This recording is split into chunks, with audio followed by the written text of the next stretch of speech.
Hello everyone, and welcome to my channel. I'm Reina Creole, of course, bringing you that spice when it comes to sci-fi and pop culture analysis, and keeping it real when it comes to theme parks. And first of all, Merry Christmas to all of you guys who celebrate. I don't think I've had a live stream since Christmas because, as most of you know, I have family visiting and they're still at my house. But thankfully, they kind of took a little day trip today, so your girl could get in a live stream with you guys. And I'm so excited that New Year's is coming up. Looking forward to great things coming to all of us. You know, nothing but positive thoughts, positive feelings. I just have a feeling it's going to be a excellent 2022.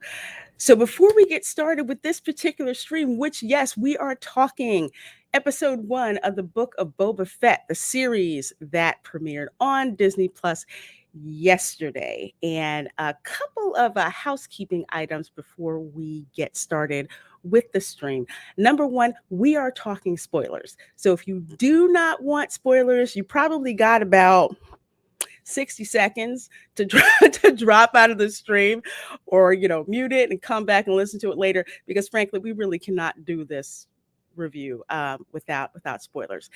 Number two, we've got a diverse panel with different opinions about this show that I'm very excited to hear and listen to, and that's kind of the strength of what this stream is about.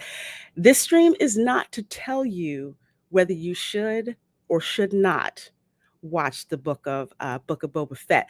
I'll go back to The Mandalorian. Now, I watched The Mandalorian because I was interested, and you had some people out there in the interwebs who took it upon themselves to tell you what you should or should not watch. That doesn't sit very well with your girl. Nobody tells me what to do or what not to do. I am not going to do that with you guys. I'm not going to tell you whether you should or should not watch it. The panel is not going to tell you whether you should or should not watch it. But what we will say is that in order to make up your own mind, watch. But again, this panel is about all kinds of opinions about the show. And again, we're really excited to bring it to you all. So with that said, let me bring up the rest of my panelists. We have, starting from the bottom, going on around, we have with us yet again. We have Enzo Hodges of Biggerford Entertainment with us. And of course, my stalwart and steady co-host, Fat Steven Seagal, who is now Fatto Fett. Hold on, I gotta lay some smackdown. She's all wrong. You must not like this show. You must like this show. You must form your own opinion. You must give a damn about what other people think, because if you don't care what other people think and you listen to everything they say, you're like everyone else on Twitter who wants you to be a lemming. Enjoy what you like, hate what you like, and move on with your life. If anyone tells you different, absolutely, you know where your foot goes? In between their ass cheeks. That's about it. No lemmings. No, none of that. And with that, did you know she's holding a bucket of Crisco? Right yes, I did. I saw that Crisco there. A nice touch. I really am liking it. First of all, Lugnut6, thank you so very much, my dear, for that $5 super chat. I so do appreciate it, my dear.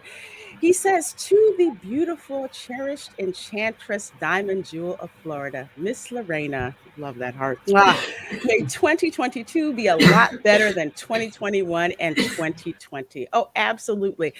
It's already about to start off great because I finally moved myself down here. So, yes, definitely 2022 has to be better. Do the things within your power to make it better. There's always something. I agree. 2022. Hold on. Let's do this quick so you can actually see me talking. 2022 is going to be a very good year. And for those people who are striving to get things done, they're going to have a lot of progress. For those who are still living in the past, it's going to leave them behind. You got to work forward. Get over your shit. Push forward. Absolutely. But this isn't Boba Fett. I'm going to call it right now. So how are you guys all doing on the panel? How was your holidays and everything? Doing good. Can't complain. I can. You got time? I got about an hour.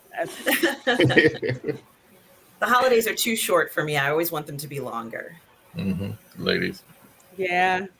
Yeah, I don't blame you. I don't blame you. I love my family. I love that they're here visiting. But then you get the hell out. It's starting to turn out like National Lampoon's Christmas Vacation. I love y'all, but if you see that movie, you know what I'm talking about. You're like, why is my sewer glowing green? It's yeah, yeah. And on top of that, I called myself making a whole bunch of that Christmas dinner and food and stuff in advance. Gone like that. For sure. Gone, gone like For that. sure. Gone like that, and already hit the extras in the chest freezer that are now defrosting in the refrigerator. So it's great when family has that. They love all the food that you make, and they just can't get enough of it. It's awesome. It's And hey, awesome. Lauren. So, folks, let's see who all these amazing, amazing people are in the chat. Hey, Terminus, he says, Lorena Creole, oops, I sent super chat with the wrong account. Not sure if you can see it. Well, you know what? Let me check really quick and Oh, they see if didn't. it's in my list of They super chats. I had a quick question. Mhm. Is Cobra Kai tomorrow? Yes. It Yes, explains it why is. I gotta do a shout out. Fortnite's actually incorporating Cobra Kai skins and kimonos and Mm. all that in there right now. They just announced Really? it. Yeah, Speaking of Cobra Kai, that's done right. because Terminus, I don't see it in the back either, so I'm not quite sure what happened to Yeah, that check super chat. your I'm so PayPal. so sorry. So sorry. Let's see. PayPal did not hit me either, because I usually get the ring over No, here. Terminus should check either whatever Okay. method he Someone pays, uses. and if it was not gone through, it will show up in your transaction records, whether it be Okay. PayPal or your card or your debit. Okay. Okay. Before I forget, yes, I did get to see episode 1 of Cobra Kai as a virtual premiere. No, I am not freaking giving spoilers, but I will tell you the It was great. opening was great. The whole episode is great. I had a minor nit, very minor, but let's just say you're not going to be disappointed at all with the No. opener. It's hot. It's Now, hot. It's can, fire. is it arcane level good? You know, with Arcane, I kind of equate that to the first season of Cobra Kai, and that's Awesome. something that it's like competing against yourself, and it's kind of like what's your favorite M&M. But it's Oh yeah. still good. It fits in there. There's parts where you're just like, dang it, Johnny's just like Johnny, Daniel's just like Daniel. The whole thing with Terry Silver and Kreese, and it's just, trust me, it's good. So I'm gonna shut up now because I'm not gonna say anything. I'm kind of happy his super chat didn't go through because he says Fat Steven is now Tatooine's crime lord. Yeah, thank you very much, Terminus. Crime It's great. lord. Right before the New Year's, just sliding that in like butter. Thanks a lot, bro. Boba Fett, and I saw that one too. Terminus is a trip. He's Thank such God a I have pun no soul. master. I look with trepidation to the day when both he and Stieg are in the same chat as something else. So Dan Man Walking is here. Says hello everyone, watching college football and going to listen into what is going to be very interesting takes on the show to help get through paying the bills. Have a great show. Well, thank you so very much, my dear, and thank you for being here. And we have Ion who says hello all and happy new year. Well, hello and happy new year to you.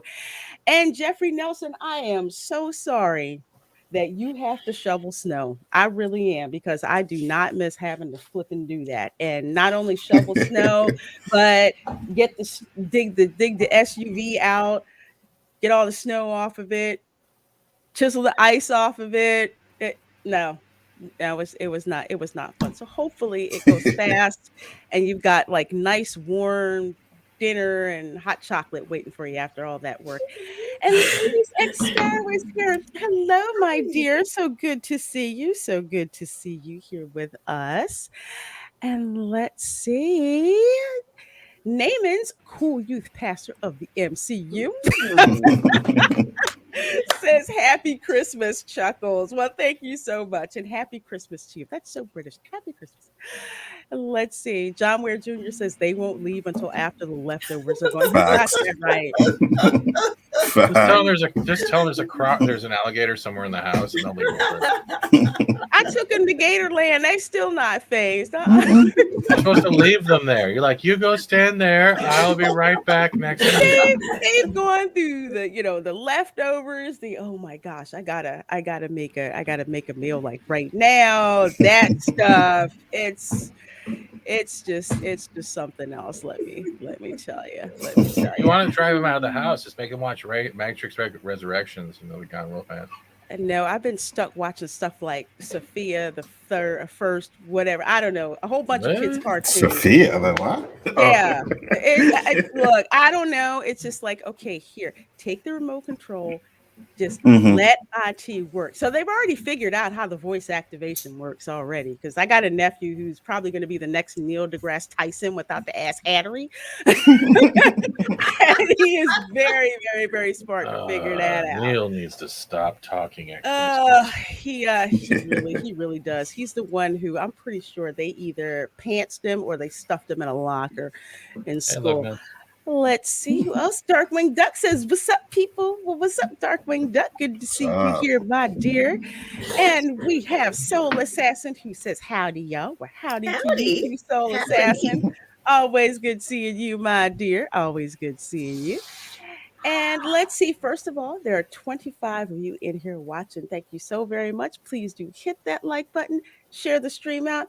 We are talking Book of Boba Fett right after, we start talking, welcoming some of you guys in the chat. But it looks like we're going to get started already. Okay. But before we get started, there's somebody in the chat who I am so happy is here because she freaking feels my pain like crazy. Hey, OG, how the heck are you doing?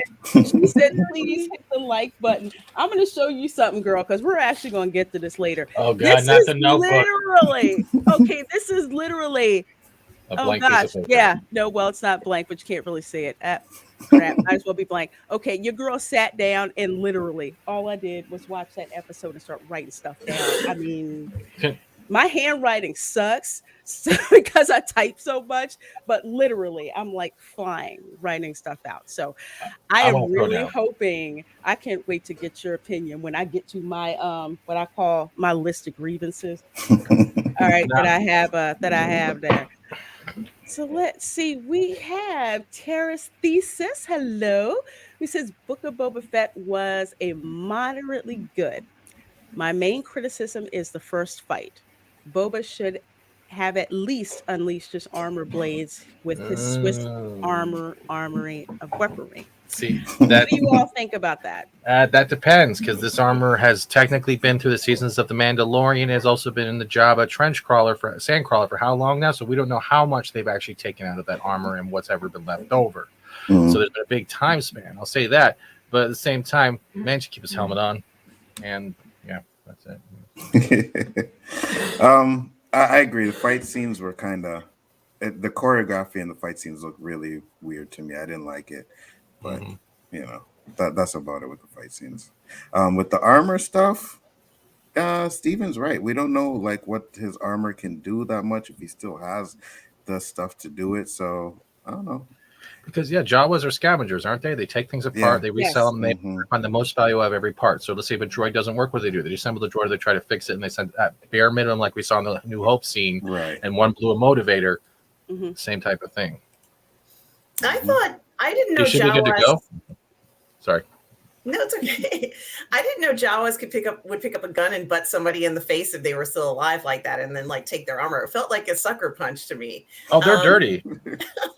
It's like they kind of did that, and he was alive. So I thought that initially when they rode up on him, in the middle of the night, they were like, "Oh, this guy's dead. Let's take his armor." But once they saw he was alive, every other scene we've seen with Jawas, and they find people who are alive, they pick them up and kind of rescue them almost. So this was a little different. Maybe this was a bunch of rogue Jawas who were like, screw this shit. We're not being the nice guys anymore. They think we're cool, but we're just gonna surprise you. And we think we're gonna take you in and keep you safe. Screw that. OG those already days are got me. done. OG already got me, and that just makes sense. But there's one thing before this. Can we even get to that? Uh, And I think it came from a comic because this page has been burnt in my head. That one scene in the Sarlacc pit before he approached the stormtrooper, where it had that close up, I could have sworn that was a full page panel from a comic, and I was like, Yes. that is one of the best scenes I have ever seen from a Star Wars comic put in a show. Yes. And my whole thing stopped. Like, you got that cinematography right there, perfect. And whatever came after, I don't care. I agree with you, and I also inside the Sarlacc pit looked that way, like the dripping greenness, and then that poor stormtrooper who was inside. Yeah, it was and stuck, you know, it was like halfway that looked digested from his head. Yeah, could have been from a panel for me. I don't think it was shown inside of a comic, but it looked like it could have been from that. So I think they did that right. But I don't know what I was expecting the way that he got out. We've been waiting so long for that moment. Like, this was that moment where you're like, we're going to find out, and it's going to be, and I'm like, oh wait, it's not what I thought. It wasn't quite what I expected. We knew he got out, but I don't know what I was expecting. Clearly he would have to dig his way out or something. I mean, what did you guys think about how he got out? I know for me, because one, I did not read the EU novels, and the kind of level set here. My whole thing is I go from what I call that minimum level of canon, which means I've seen movies 1 through 6, forget 7 through 9, F that. The first 6 movies. So to me, as far as I was concerned, Boba Fett was still digesting in the Sarlacc pit. And then someone I knew who read the EU novel says, oh, yeah, by the way, he actually managed to get out. I'm like, really? Well, how the heck did that happen? So the way that they had it happen here, I didn't particularly like. Because, again, you're saying first of all, Jawas are scavengers. Yeah, we already know that. They're little punks too, but I'm pretty surprised. I'm pretty sure they're used to getting their stuff jacked. So the headbutt, with the butt of the gun, I kind of believe that. But at the same time, I don't believe that Boba Fett wouldn't have been like, all right, you little mofos are the first ones on my list that I'm going after because you have my armor. So there was that part. The second part that I did not like, and OG can correct me this if I'm wrong, the Sand People do not strike me as the kind of people who were going around enslaving folks. They seem very isolationist. Why should they care about some dude sitting out there in the sand dying when they have their own people to care about? To me, that didn't quite seem to jive. But they did in the prequels though, because they had Anakin's mom as a slave. Remember, she was chained up with the Sand People. It's been a while since I've seen that. Okay. One of my issues was the stormtrooper. How did the stormtrooper get in there? Where'd the stormtrooper come from? Why was he so pristine? Was he knocked in there? No, there was no stormtrooper. Okay. Stormtroopers were on Tatooine in A New Hope. So how do we know one didn't get lost? That's just far reach though. Right, because in the Jabba stuff, there was no stormtroopers there, right? So presumably, if the stormtrooper were not there, he would have died in the Sarlacc pit, right, guys? So convenience. Yes. Yes. I'm not. I almost honestly, maybe it's just me because I like horror movies.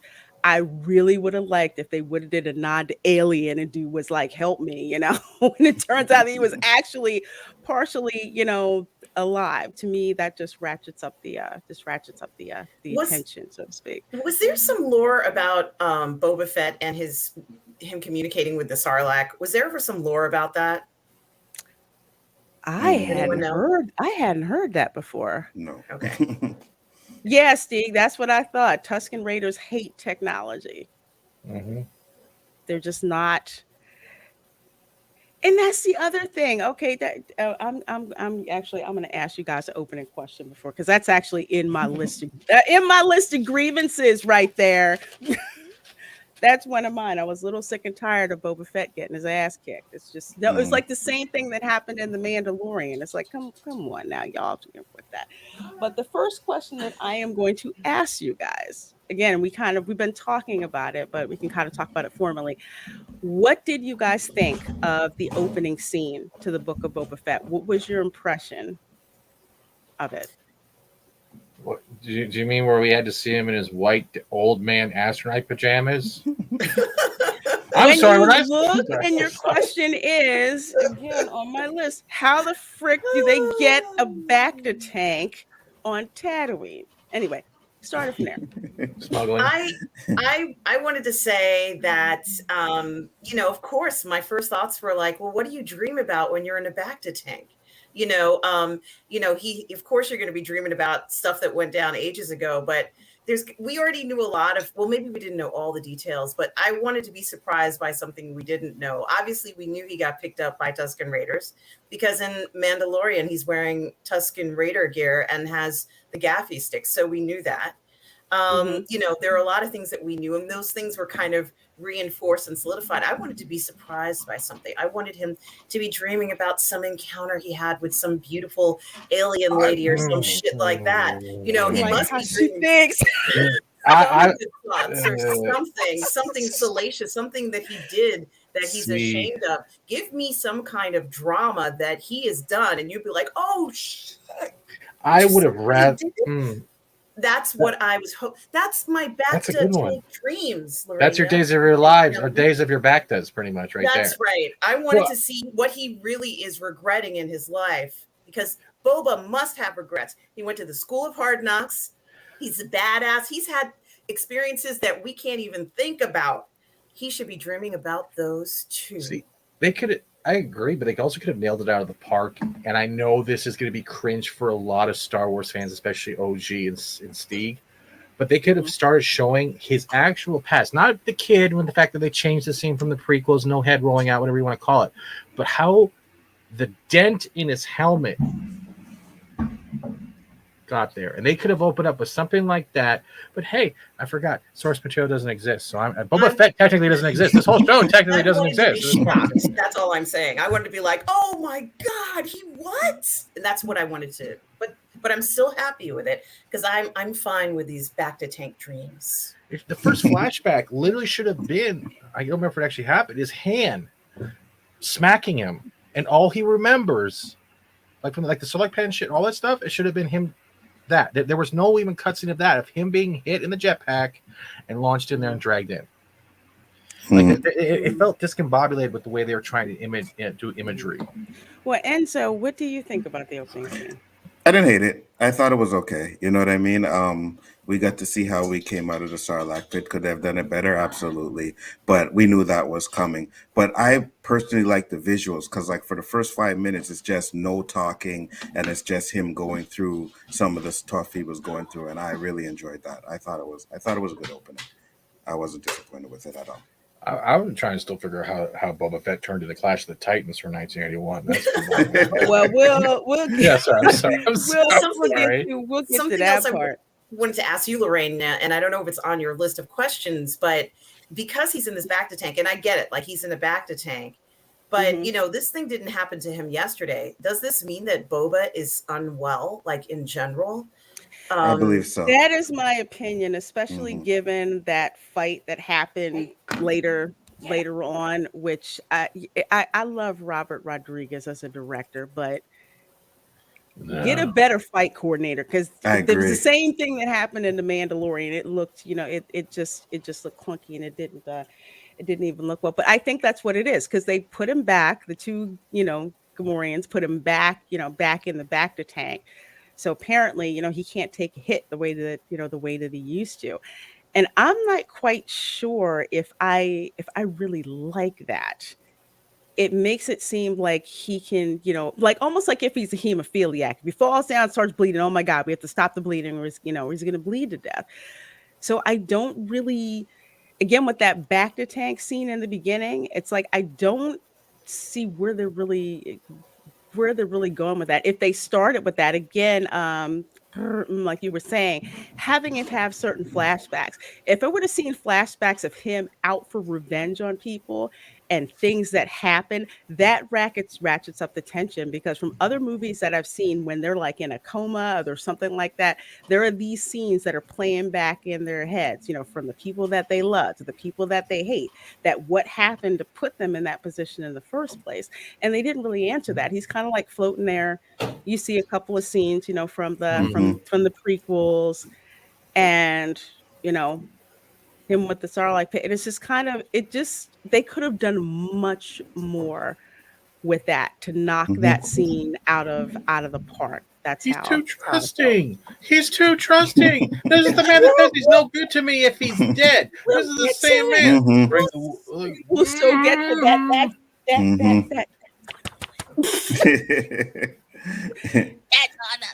on the list. The Sarlacc escape. Yeah. It's literally like Mhm. without his helmet, it's like that question trope that I mentioned before. It's been asked before to other people.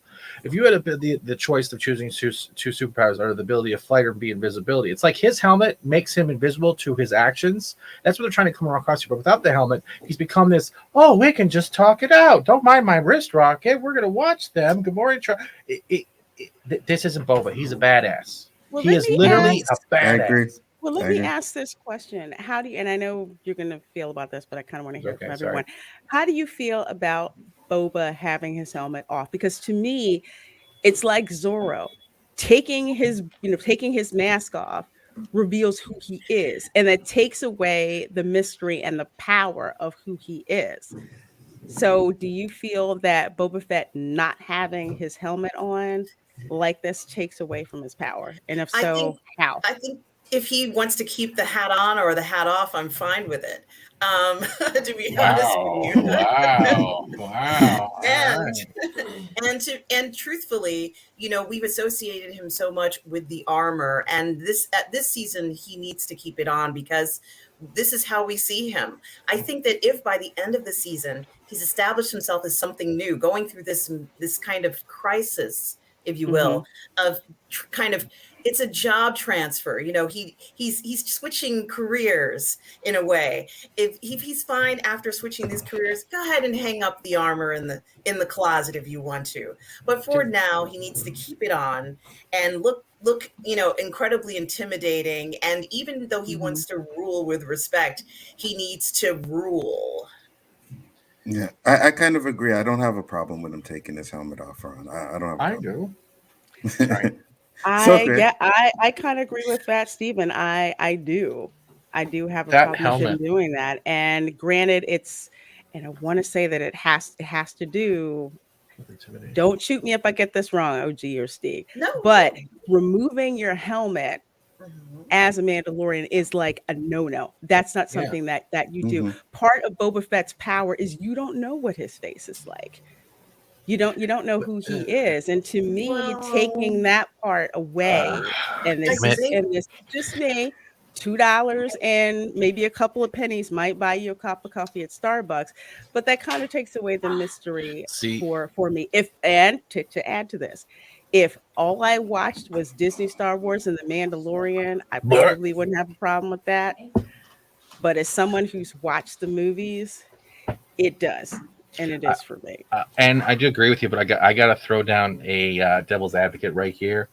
And I think the way they're trying to deliver this Boba is because he's been without his armor and helmet for so long until he runs into the Mandalorian, that this Boba has evolved. He's less of a toxic bounty hunter. He travels the world with people with robotic guts and tries to work things out with boulders and blasters and no helmets and jingle bells. And I want to throw up in my mouth. And I can't believe I'm still swinging my arms while talking like this.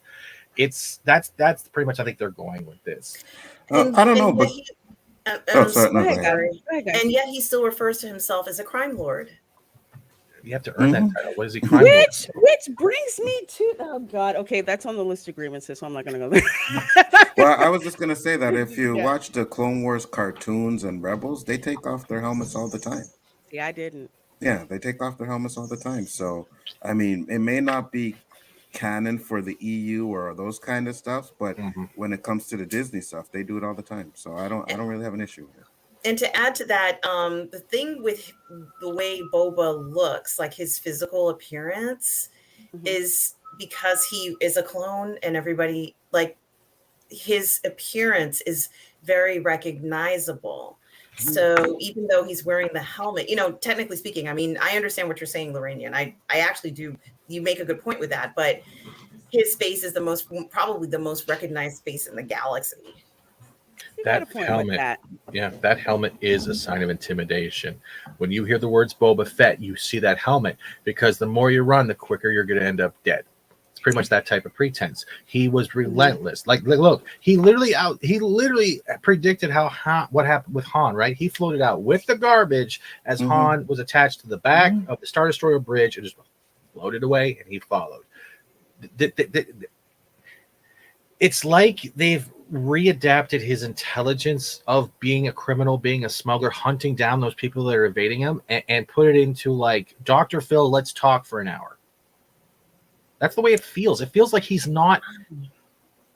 It doesn't feel like, and I want to, again, I keep trying to not get to my list of grievances, but dang it, y'all are going to make me go there. Then go to it. Make me go there. But I want to answer up what Louise X. Sparrow said here. She says, personally, I don't think they should have gone back and tried to explain any of it. We don't need every gap explained. And I kind of understand that. You may not need every gap explained, but you need to have something. You need to have something there. If it's not explained, leave a clue. Yeah, like he could have woken up and been like, "Oh shit, I thought I was in the Sarlacc pit again. Oh fuck," or something like that. Or you got some dudes just rolling up in there and just start shooting, and you don't know why, but just something straight out of the freaking Godfather, where you have the mob bosses, they're just sitting out there just eating, having a good time. And you see these two dudes on a motorcycle, and they just come through and just start spraying people. But then going back to what you said about the horse's head, and this goes back to the show not selling to me that he's a true mob boss, like that one guy who was the head of the families or whatever, and the mayor sent him instead of himself. Oh, what, the Woody Harrelson wannabe? Dude, the guy reminded me of Woody Harrelson from Cheers. I wanted to punch him out. Pretty much, kissing that. Well, we just want, we're just going to do what we want. We're trying to see, what we can get away with. I'm like, I'm sorry. He's saying, Jabba ruled with fear. I intend to rule with respect. Well, crime lords get their respect through fear. And that dude should have woke up the next day with somebody's head in his bed. Or the equivalent. I don't know, but some kind of show of intimidation, because I do not believe Boba Fett would have been like, if I was Boba Fett, and let's think, because I know what Steve is going to comment. I've read some of his tweets and I've seen some of his comments in the stuff. Let's just say that the Hutts weren't there and they were trying to change Tatooine to a certain mix. We know the Hutts are like, the Hutts are pretty much there. They're not. They didn't just go up and go, "Hey, we're going to Denny's. We'll be back in 3 years."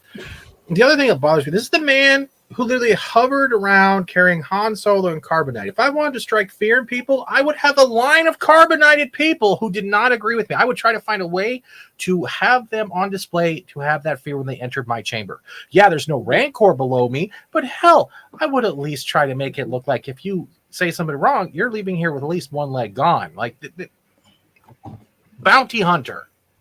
Higher. And the second thing was, honestly, let's look for Mandalorian for a second. Let's look at that scene where he's in his ship and he sees the Imperials arrive, right? And he's like, "Crap, the Empire's here." And you see that little bit of voice tone change, that little bit of fear or worry. Why can't you start why that is stemmed and what happened after Empire, or what happened with him in between, that he is actually at that point where he's even having a little bit of worry when it comes to the Empire showing up. If he was a hired gun by them in Empire Strikes Back, there's disassociation, and maybe I'm just reading too much into it. Oh, well, this is what this show is for. We put all this stuff out there. People think about the Outcast Creative. Hello, my dear. Says Reina. Hope you had a good Christmas. Thank you. I did. I hope you did as well. I enjoyed Fett. It did feel a bit safe. I was not keen on the ninjas, though. It suddenly went all Crouching Tiger. I did not like that. The parkour ninjas, I didn't like that either. I did not freaking like that. That wasn't necessary to me. I'm just like, that's lazy. You couldn't find some kind of other adversary within the Star Wars universe that would have been believable. Couldn't you pull out like an IG-88 assassin droid? I'd believe that. Oh, no, they can't. They had to use the Foot Clan from Ninja Turtles. That's what they literally did. I didn't really like that part either, to be honest with you. But it was safe. It was, especially considering who directed this. But like I said, if I'm watching something and I start writing crap down, it's not good. Yeah. Stig, you bring up a good point because he's like one of the only men who's actually stood up to Vader, and like most people who do that would have already been force choked to death. He that's how badass he was. He literally says he's no good to be dead. He said that to Vader's face. Vader would have force choked anyone. And you're telling me this guy's like, I gotta use respect because they're all gonna find. I'm sorry. Yes, Soul Assassin, you are right. You're right. I completely forgot about that because the one Mandalorian EU novel I'm reading now is he was trying to find this cure because he was suffering from a certain sickness.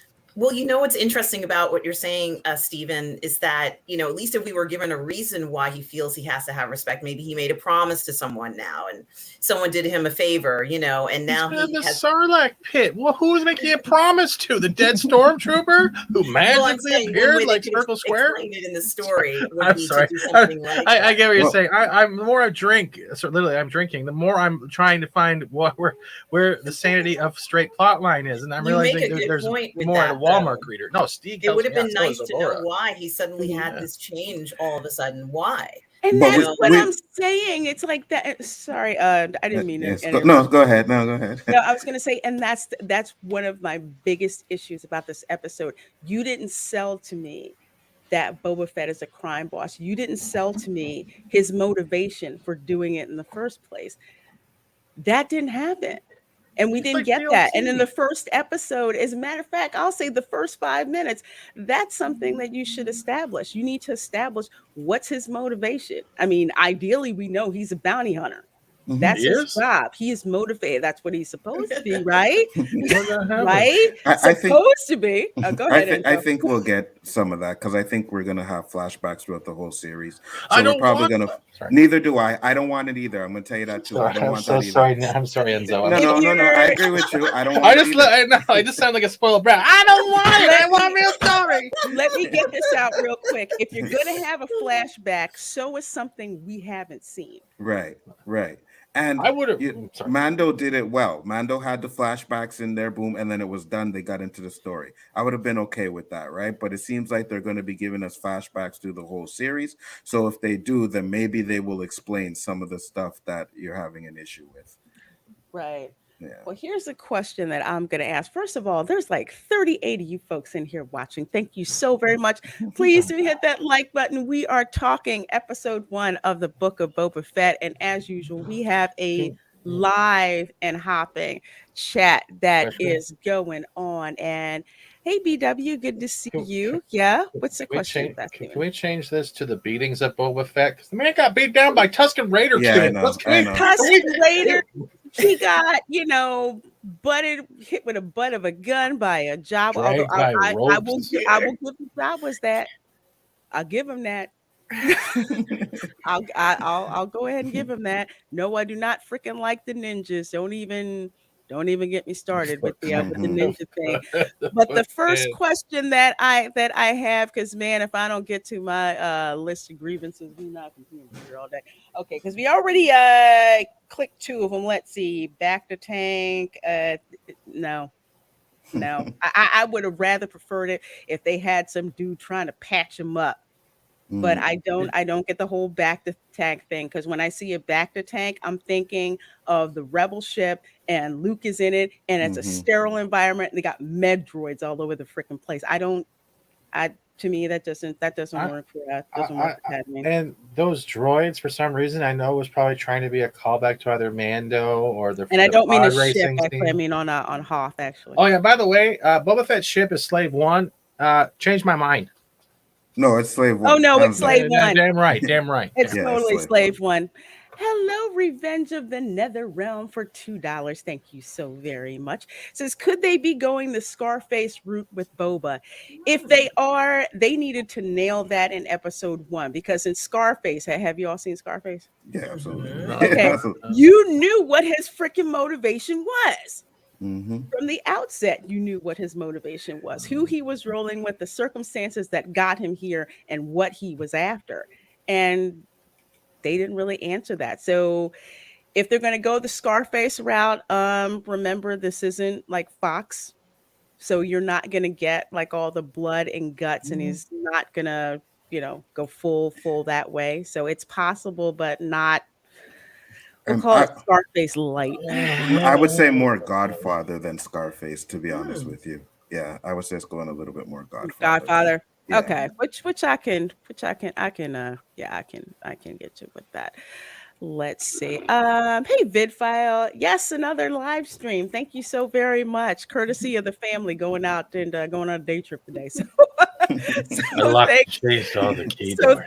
thank them. And I got food defrosted in the refrigerator, so they're gonna probably inhale that as soon as as soon as they get back. So okay, so here's my number 3, because we did number 1 on list of grievances. We did number 2 was the Scarlac pit. We already talked about that. Okay, here's my other one.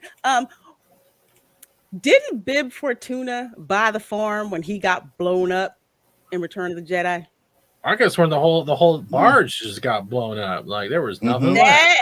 That was incinerated. What? Why is he back? Well, reincarnation. I just want to. First of all, one, why is he back? Okay, again, I've seen this first 6 movies, so this really irritates me. If I had not seen the movies, I'm like, who the frick is Bib Fortuna, and why do I care? Right. So, what did you guys think about that? I want your guys' opinion. Maybe the Jawas saved him. I don't know. I don't know. It didn't make sense that he was there either.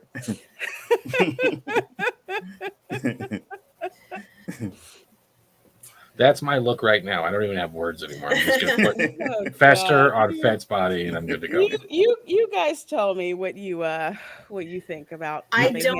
He must have been very slick to have survived something like that. They're out in the middle of nowhere. There aren't other ships around. Was there an escape pod? I mean, I don't think so.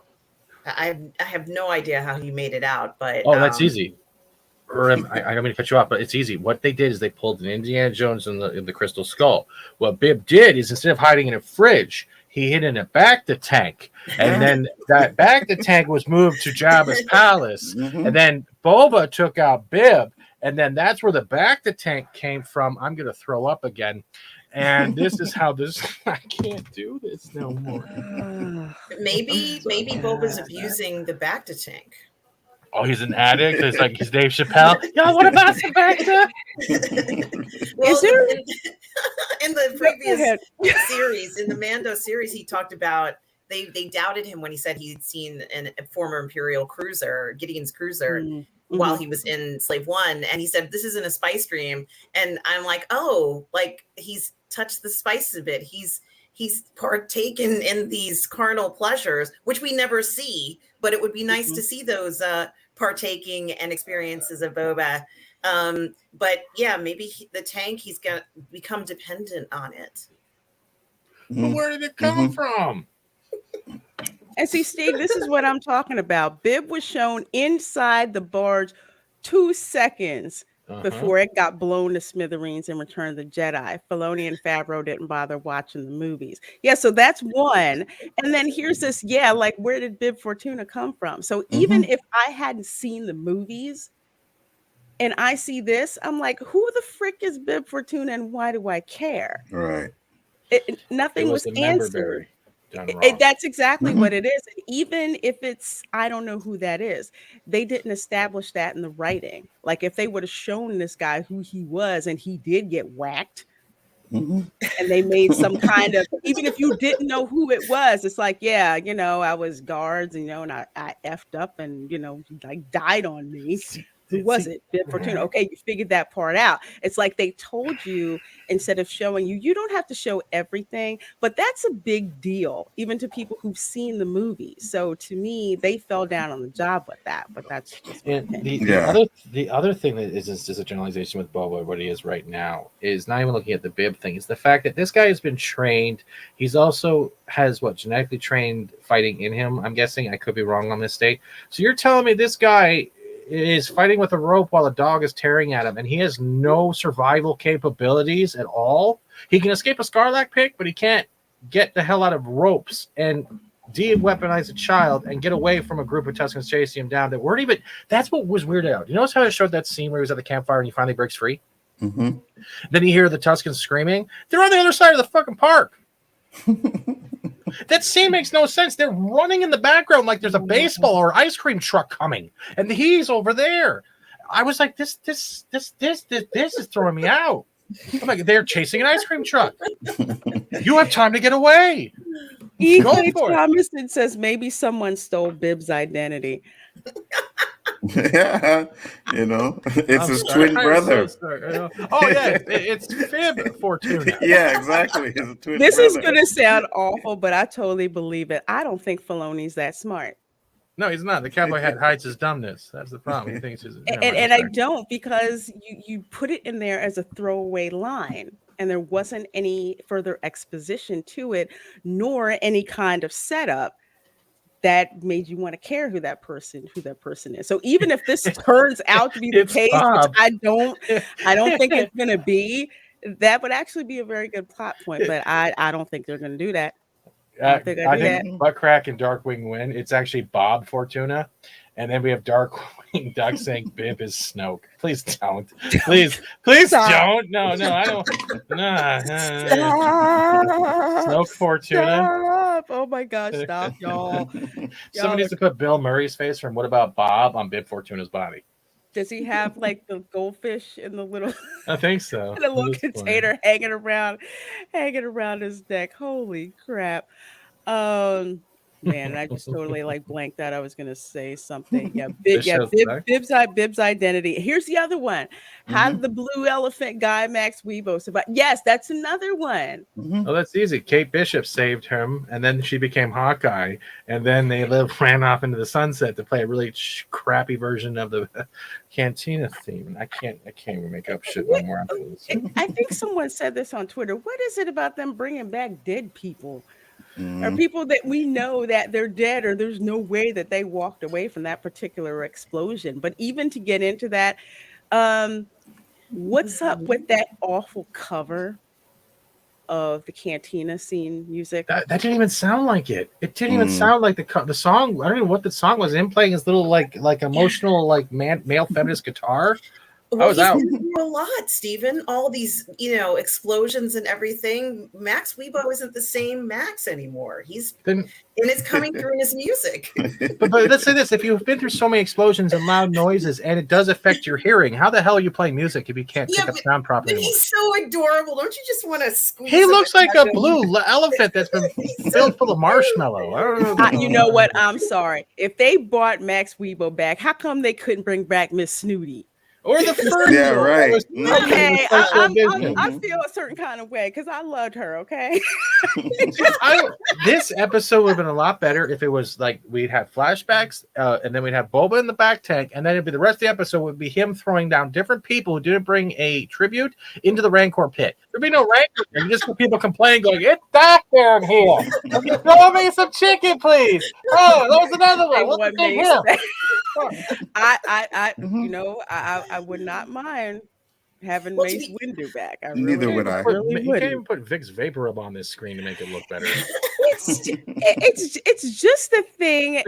It's like there's people who we know are dead. It's not somebody where they pulled like a Squid Game thing and the camera didn't see anything and all you heard was a gunshot. No, it's not like that. We saw where they were on that ship when it got blown to smithereens. We all saw it. They're all Force ghosts. You make a very good point, but in regards to the Sanctuary Cantina, I was too busy looking at the male and female Twi'leks, especially the main Twi'lek. What is her name? Garza Whip, who you guys must know is played by Jennifer Beals. Yeah, that was driving me nuts because I knew who that was. I knew her face. I knew her face. Now, I actually like her. Jennifer Beals is a very talented actress. She's been around for a long time. Why'd you do this show? I did. You know what? Hey, it's called Your Agent Says, you know what? You really haven't done anything in a while. And how would you like to be part of Star Wars? Be in Star Wars. That's it. That's how that call went. That's exactly how that call went. But yeah, here's the other thing. Supposedly, the guy who was in the scene with her, supposedly someone on Twitter says, "Oh, guess what? They're trans." I did not think the guy. First of all, I only know about Twilight women. I just thought he was a himbo. That's all that I thought when I saw him. So he was very nice to look at. He was very nice. He was But very nice to look someone at. I'm ready tried for to him to clean my helmet and exactly paint my clean. house. What else Whatever you he want to wants to do? Just Polish my let me know. helmet. I got things for you, to do. He was very We nice certainly to do look have at. some things for him to do, Lorena. Absolutely, You need to absolutely. contact Garza and get him over God. here. I I knew feel like this. a- No, you knew like that. the Well, you knew Chicago this was boy. where it was going to go as soon as we started talking about it. But the thing is, someone had said on Twitter that the blue Twi'lek, the male, was actually transgender. Yeah, I don't care. I He's hot. I don't care. I don't care, but I don't really Is get he- it. Granted, I do Did he not know a polish? whole lot about Twi'leks. I don't, because I don't know that part of the lore. But here's my thing: Yeah. if they were going to drop a transgender character in there, don't you think that they would have publicized the heck out of it? Because this seems to be what they do. So it's not a Star Wars announcement. That's what you're saying, Lorena? Question: which genitals were they using to polish the helmets? Because first of all, it's an alien. Second of all, why does transgender even goddamn matter? It's not even the same species as human. I don't Right. know. Fantasy universe. But here's care. He my was blue thing. and he was, He was, had a nice he had physique. it going on and all of that.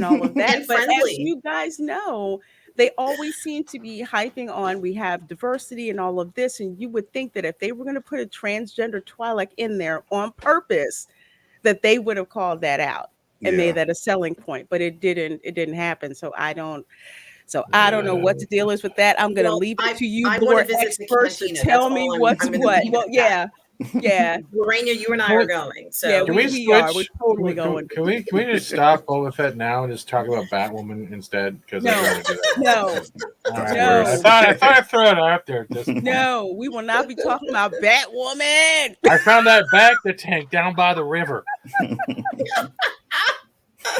So will not. Holy crap. Okay, let's see. Someone else had a question, and I think Kermit Frog had a question. Kermit. And I'm trying to find that. And it was about the novels, because I want to say, I'm so sorry. All my chat just like jumps on me. First of all, there's so many of you guys in here. So thank you very, very, very much Appreciate for it. hanging out with us. We totally do appreciate you guys hanging with us. Let's see. Kermit Frog, which I love that AVI because I love Kermit. Reina Creole, they should have done the Bounty Hunter Wars books. It has very basic premise. Basically, the only thing they kept was Boba escaping. Reina Creole, he got help and revenge.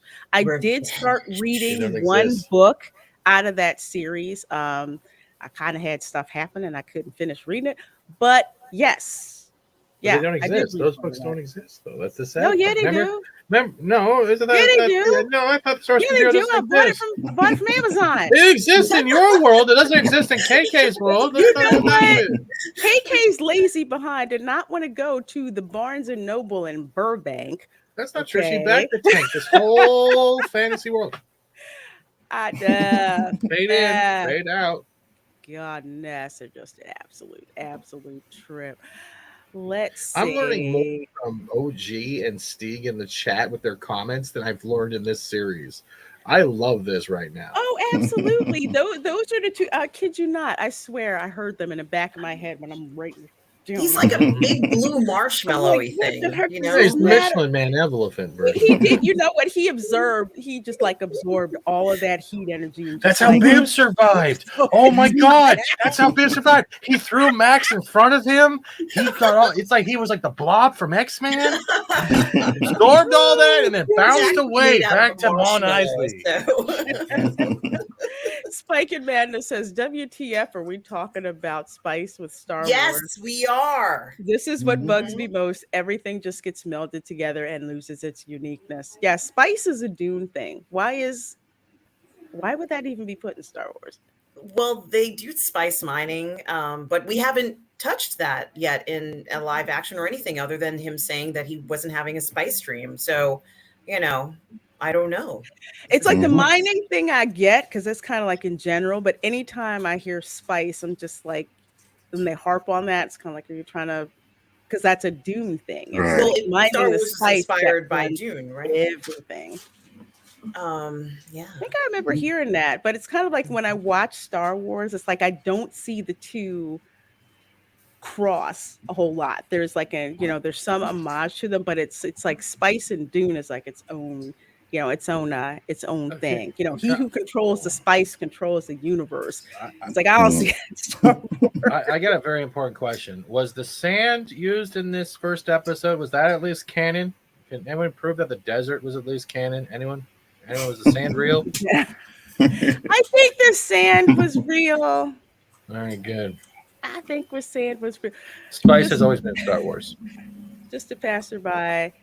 Yeah, spice mining stuff, but not No, spice has always been in Star Wars from Kessel. Spiders make it in Star Wars. OG. Yeah, the run. I'm saying it's like they're. Oh, I'm sorry. What Oh. you're saying? OG said that. Yeah. Yeah, I'm saying spice is a thing, but spice isn't the thing. Oh.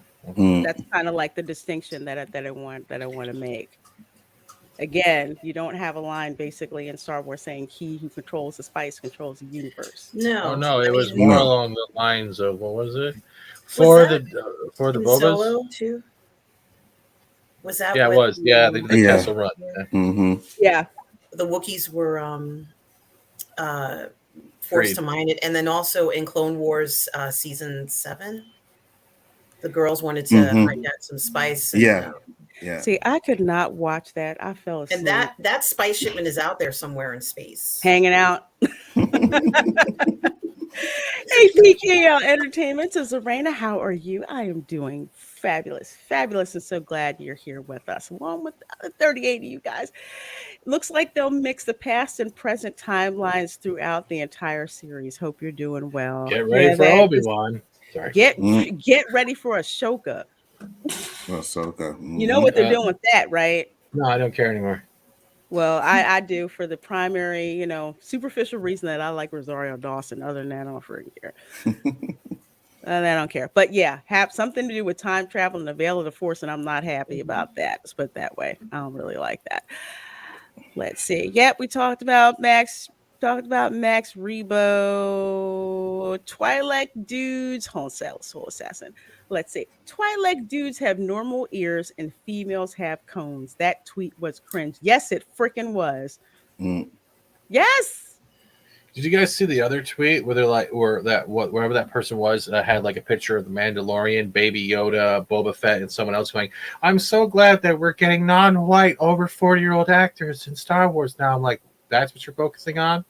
Did you see Really? my reply to that tweet? Mine was like, I think so. Mine was like, why? Why are you focusing on this when you should be focusing on how good the chemistry is between the people on the set and the delivery of the show? We Right, all know what they've been focusing on is just pushing diversity, inclusion. Isn't this great with all this diversity and inclusion? Mm-hmm. But you're not paying attention to the story writing and the show running, because if the story writing and the show running is top point, we don't care if it's a spot is big. Mm-hmm. If it's good, it's good, it doesn't matter, who it is, and that's like a bonus on top. But yeah, to reply to that dude, I said, yeah, Pablo Pascal is white, right? The only lucky actor in this series so far, and we're only in the first episode, is the Sarlacc pit. You want to know why? It's dead. It doesn't have to deal with any more of this crap.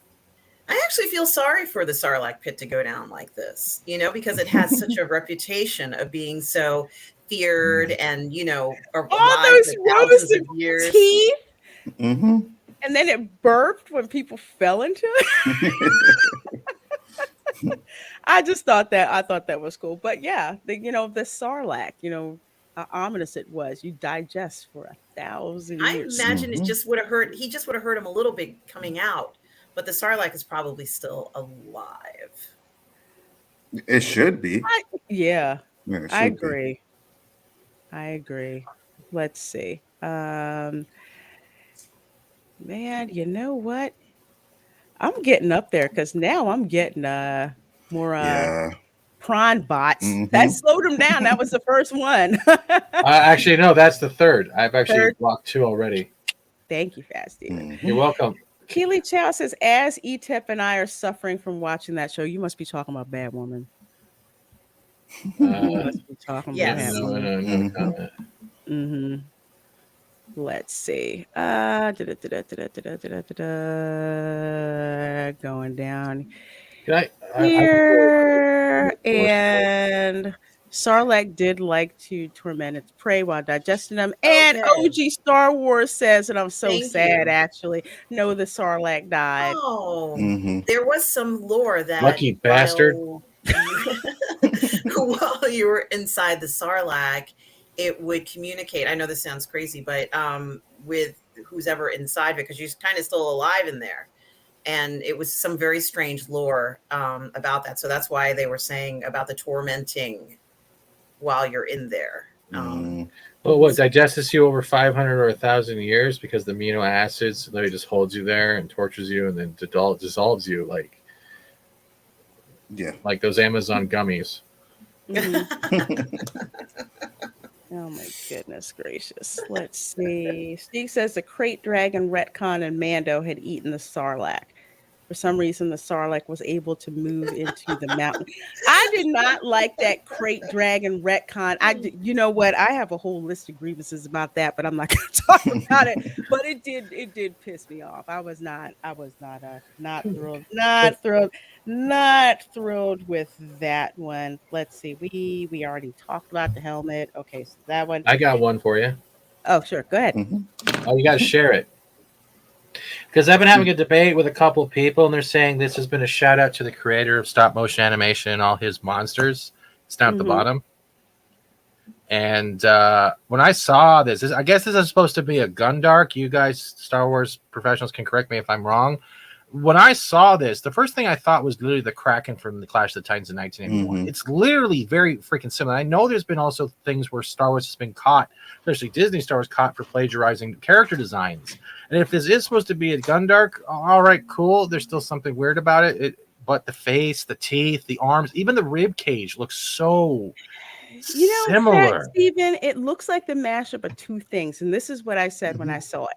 Somebody found Goro and put the creature from the Black Lagoon's head on it, and they called it a day. It didn't look like some kind of strange creature we hadn't seen before. It was just like, we've seen this before. We've seen this mashup before. It didn't. And yeah, I've been having debates with people online, like, well, this is a shout out to this person, and I'm it's Space Goro, and people are saying like, well, it's a shout out. I'm like, well, if it was a shout out or a personal nod for like anything, usually you sometimes you would see that in credits, you would see some type of secret message. Nothing like that. I feel like this is plagiarism in a way, but I will not. This is on opinion. This is on guess, not on accusing. So don't you dare think anything worse, Dizzy. But it just this thing does not look like a Gundark, and I actually have. Give me a second here. I'll bring this up. Supposedly, Steve is saying it looks like an edited Gundark. Yes, the same thing they did with the Crate Dragon. They basically remade it. But going back to the Crate Dragon, does that look like the Gundark to you? Madness comes to what I was saying. Here we go. The Crate Dragon was a Dune sandworm. See, sameness taken over. Yeah, it looked too much like Dune. But that's a Gundark. That's a Gundark. Yeah. That's what it's supposed to look like. Supposedly, this is the best I can find on. I hate touching this site, but Wikipedia. Not what we saw. Then you look at that. Look at that. Like that, and let's go back, and then this looks like the freaking creature from the Black Lagoon. The other thing looks totally different. It also looks like someone's head was ripped off at the bottom. Yeah. Portion, and then they just stuck a torso. Another part. It is. You can see that. I think they actually mocapped that, and then they added another part on top because you can tell by the way the spinal is going back. Hold on. You see right here how it kind of has like a weird animation let back right here. You can see this is where the head was cut off, and then even if they used like normal Guys ripped though. Issue or something. They had a deadline and they had to push something out. We're just going with it. But it looks like a person's. Okay, never mind. Doesn't it look off? I mean, I saw it and I'm just like, it doesn't look like CGI that blows you away. It just doesn't look like that. Like, say for example, and I'll use Dune as an example. You look up the weird creatures that are there, even just the sandworm. It's fake, but the CGI is so good. It seems like a living, breathing thing that blends in with the landscape. This this just stuck out like a sore thumb, and they didn't really do a good job with this. Yeah. At least that's me. It just didn't. It didn't And- look. It didn't give me a holy crap. What is that? I was just like, oh my god, really? But that's attached to the scene. The one thing that bothers me, this Rodan, I think it's Rodan. I'll never get the words right. I've been drinking. Looks like And a Boba have been digging for water coconuts or whatever, water chestnuts, whatever you want to call them. And you're telling me Right. the whole time they've been digging, they didn't wake this thing up. It's just been sitting there the whole time. He didn't feel the vibrations or the yelling or anything else. Come on. Right. E. Clay What did you- Thomason says, oh, go ahead. Go ahead. I'm Go sorry. ahead. What did No, you no, guys go ahead. think of the? I mean, I realize that Boba Fett does kill this creature. Mhm. What did you think about what it looked like as he was killing this creature? Like the weird angle, like of the creature bending backwards. Like this, and he out of the 4 arms, not one of the 4 could grab the chain. Mm.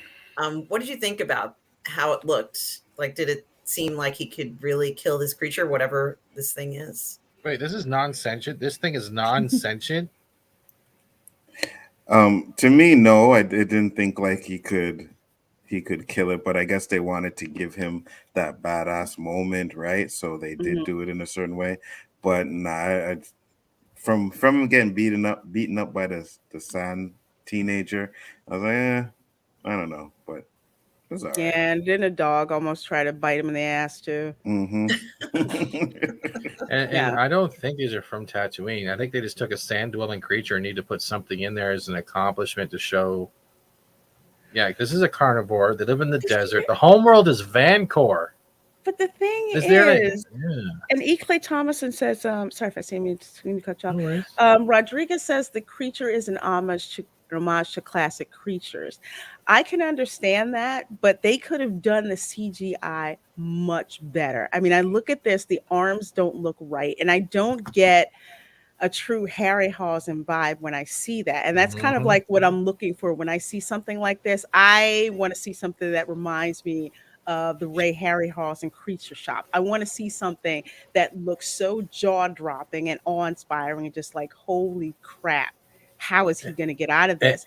And it just seems like this was done very messy, very clunky. I'm going to say the same people who probably CGI'd Luke Skywalker at the end of The Mandalorian did this too. So we need that guy who did. So this isn't CGI, they're saying, but like even if that's the I truth, heard it was practical. Yeah. Then did they even Really? give Like a credit to the person they were homaging? Was there even credit in the credits? That's even worse if I this don't was a know if they did. CGI and they still couldn't do it right. Yeah, I heard it was practical. I don't know, right, if it's true or not, but if that's the case, then it could explain why it looks the way it kind of looks, if it is practical. But I don't know. Someone would have to tell me that in the chat if they heard that too. Right. Oh, come on, he doesn't look at pictures. He draws pictures, Stig. We all know this. Patrick T said Fett would have had to exit the Sarlacc's mouth. The alternative is physically impossible. Oh, that'd be a great follow-up. You How said that, Boba escapes Sarlacc's ass. Wow. Well, his ass is his mouth, probably. It would be a fedema. Think about it. Wow. Like a Hydra. But yeah, like I say, it's even more depressing to find out that it wasn't CGI, because if you remember all of those creatures, like Clash of the Titans, and you saw those are practical models, they looked alive. They really did. This And guy, their movements were nice. Their movements felt, real. That was also something, I don't know how they did that, but it felt very real the way they moved. And that's like the they were 80s. alive. That's the 80s. Yeah. Everyone remembers 81 Clash of the Titans, giant scorpions, the Kraken, Pegasus, Medusa, the Achilles heel or Achilles. Remember all that? They should have made it a scorpion. Skeletons. Even they should have made it a scorpion. Just make it a big ass scorpion, and we'd be like, "Oh my god!" Like that looks really dangerous, and no one would have even questioned that. Right. Exactly. And it would have looked, gave us that, wow, that's amazing. And how is he going to get out of that? But they didn't. That was just, they phoned that in. I mean, again, Rodriguez, I love him to death. I think he's a great director, but I don't think, again, directors can only do with what they're given. Okay. The other thing that bothered me, and this is coming from Disney Plus itself and watching this show, Did I have to have subtitles enabled to see what the hell the Rhodian was saying? I think I had mine on automatically. Yeah, I so- always have mine on Because too. I didn't have mine on, and you would think even if you don't have yours on, you would have a translation, especially in the show. Like you wouldn't need to. Oh, do you want to watch Rhodian, Wookiee, Yoda? What kind of subtitles would you like? I'm like, oh, just like translation. What the hell he's saying with his mouth? Like that. They didn't even have that in there. That was like a small gripe for me too. Like I had to turn on subtitles. Mhm. Yeah, I Look don't. at Star Wars. They didn't do it when Jabba was talking or anyone else. Mhm. True. Let's see. First of all, thank you guys so much. It's like all you folks in there watching, please do hit that like button. Should appreciate that. We are talking episode 1 of the Book of Boba Fett, and so thankful you guys are here in the chat. You guys are keeping it popping. Love, love, love, love all of the comments. Let's see. I'm gonna get this one from Soul Assassin. Fricker says, Reina Creole, I bet if Rodriguez had full freedom, we would have an awesome show with Danny Trejo as a Mandalorian. Trejo Fett. Oh my god. Now, I Study Fett. I would love to see Danny Trejo. I so really old now. would. Yeah, he kind of is. He was But old in the Flash. I would love to see him. But Rodriguez probably would have, had full, creative freedom. But again, even if he does, it's like the script he's got to work with. KK got- is scissoring it. It's not If worth it. if he got Danny Trejo, I don't know if KK would have let him in there, but personally I would have loved to see him. Does he even do acting anymore? Because the last time I saw Trejo was literally in the Flash when he was playing the overprotective dad with Cisco dating his daughter from the multiverse. When did that air? Last thing I saw Danny I don't know. I'm not Trejo admitting how long in- I watched Flash, okay? Because I'm still Uh, watching Flash I for don't watch portrait. it. That was between season 5 and 6. Yes, Thank I you still for watch Flash. Okay. outing me, Enzo. Thank The you. last thing I You're saw welcome. Danny Trejo in was in an episode of that new Muppets reboot, which was awful, but his scene was freaking badass because he was just badass Danny Trejo cooking up some really, really good eats. It was freaking awesome. OG, I would love to see Trejo Fett. I really would. That he would be Machete. freaking badass. Yeah, macheted his way out of the Sarlacc. The Outcast Creative says Danny is still acting. He has just released his biography, co-written by my good buddy Donald Logue. I hope I said that right. That's awesome. No, Logie. Yeah, that's right. I would love to read that because I would love Danny to talk to Trejo is one of those actors who I love to see him. Ever since his head was on a turtle in crap, I just oh god, the meth dude with the RV. Breaking Bad. Oh, right. Yes, I got yes, too much stuff yes. in my yeah. head. Said meth dude with the RV. I'm like, there's a Yeah. Robin Williams popped in my head from that movie RV. I don't know why.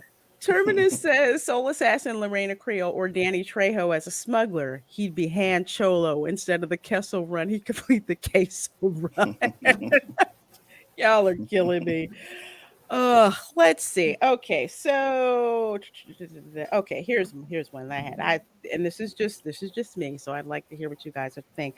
I said, how do you go from being a bounty hunter to being a mob boss on Tatooine? The Hutts had that racket on lock. Yeah, wasn't there already a hut? Even if Jabba was passing, there was still a hut there. Wasn't it his sister or something? There was already a hut still on Tatooine. So there's no way in hell. The Hutts seemed like the Sopranos. They are. Okay, just nothing's getting by them. One dies, they got one ready to replace it, waste one right away. I just didn't see the Hutts just poof, they're gone. I don't get that. Right. He just came in and took over, man. It's weird. Okay, I can ask my quickly. That's when we got that bar scene where we got their helmets polished. Yeah. Didn't that place look a little too goddamn clean for a place on Tatooine? Like if it was like, hey, we just took Galaxy Star Cruisers and just put it there.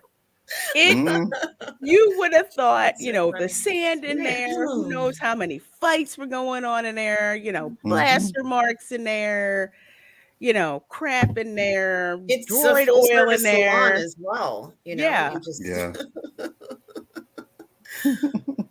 It is, you know what, and that's a good point. It is too clean. If you go For a back and you gangster watch area, the yeah. scenes, on Mhm. Tatooine from the movies, Tatooine wasn't some pristine, clean looking place. It was very Right. lived in. Yeah. Hmm. Well, maybe Ugh. that's what Fett is trying to do. He's trying to make it into sort of like a tourist attraction now. It's going Oh, to that's be great. a place where people go to relax. He wants to take some of the trade away from some of the other pleasure center sites. The Outer Rim pleasure area that Tatooine is now Oh turning yeah, into. he wants to be the inner rim pleasure area. We don't want to forget the rim here. That's the main goal of this conversation. Right? Have you been to the rim? You should. You Yes, better check it out. Yeah, we clean got from transgender backwater. crumbs here. Oh my gosh. Let's see. And let's see. Here's my one. I'm just like, okay, why is Boba Fett not trying to find Han Solo? Like, why didn't he even have a flashback in the back to tank? Like, I need to get this mofo. Mhm. I don't see why that isn't something that was established up front, even in passing. Granted, you don't have to say everything, but that's a big part Yeah, it's of giving a little Boba Fett's flashback. backstory. Hmm. He's in the Sarlacc pit because of Han. And I'm Yeah. pretty sure he saw Han back into him eventually when he's falling in the Sarlacc pit. Guess who knocked him off? He did. Because somehow went from the. So we're gonna get flashbacks all throughout the series, I'm guessing, Hmm. and we're gonna see how yada yada yada yada yada, and I mean yada yada because that's what they're doing right now, they're yada yadaing, and pretty much we're gonna Mhm. get to a point where it's. I don't think they'll do it. They're trying. They already annihilated all the OG characters. They won't bring them back except for Luke. That's it. That's the one time, but that was different. There's no Jedi in this, so how are they going to introduce Jedi or any type of thing in general? Because the only thing we're getting is that redheaded chick on the motorcycle that everyone's constantly thinking might be Mara Jade or someone else. Mm. Really? You think it's Mara Jade? That'd be interesting. And it wasn't because of Luke. Han hit him in the back of the jetpack and he fell into the pit. I don't think it was because Yep. of Luke. Hmm. But It as for was taking an it, accident. It wasn't an Yeah. intentional hit. Boba Fett. Whoosh. it's like he did that, but how Yeah. does he know that it wasn't? Right. That's how my brain works. It's like accident or not, he doesn't know Yeah, that. yeah. All he knows is Mhm. his ass got knocked into the Sarlacc Yeah, pit. But then because again, it's like, did he see it? Did he not see it? Either way. well, he has to because he actually wrapped Luke up in the bola from his wrist. Remember, Luke was tied up and the lightsaber's held at a downward angle while still activated. It wasn't until Chewie was telling Han, Boba Fett, Right. and then he turned around and smacked him with the stick. And then all you see is the jetpack activate. He goes, ah, that stupid comment streaming here, and then he fell in the pit, and the tentacle came up, dragged him in. I remember that scene. It was. Mhm. That's what I remember. I'm just like, dude. I like your sound effect. That's my old face sound right there. Ah, you're like, what's happened? I'm done. I need a cigarette. Ah! I'm sorry. It's all beer driven tonight. I can't talk about this without drinking. I swear to God, I can't. It's okay. It's I'm okay. Ah! Rogue Disney, hey, says sorry, gonna have to lurk at the Steak and Shake. I haven't been to the Steak and Shake in ages, so enjoy it, Rogue Disney. For real. It sounds like a vampire, For like. real. Yeah, never mind, I'm gonna get into that one. Here's this line, and it's irritated me since I first heard it because it doesn't seems off. Well, besides that, when Boba Fett's like basically, I'm gonna rule with respect. Mhm. That is not something that if you're going for the mob boss thing, that is not something that you hear uttered Yeah. at all. It's not something you have to say. If you have to say it, they don't respect you. Mm. So with that whole thing out there, and even Boba Fett just seems like, oh, he seems very passive. Oh, I'm not gonna do things like that. And I don't know if you guys saw the movie The Untouchables.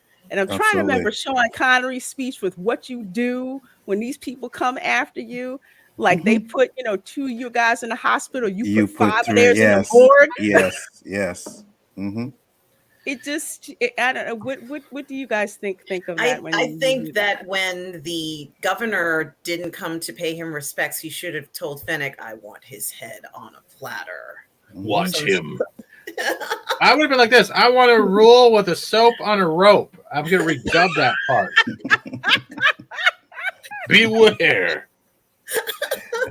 It's like they're trying to make him into like this anti-hero good guy type of thing, and that's Turn him to not really what Cruella. I'm looking for. I wanted to see him be badass, do some badass stuff. You know what I mean? Murder, all that stuff. But it doesn't look like we're gonna get any of that. So The man hunted Jedi. Correct me if I'm wrong, right? And you're telling me he wants to rule with respect?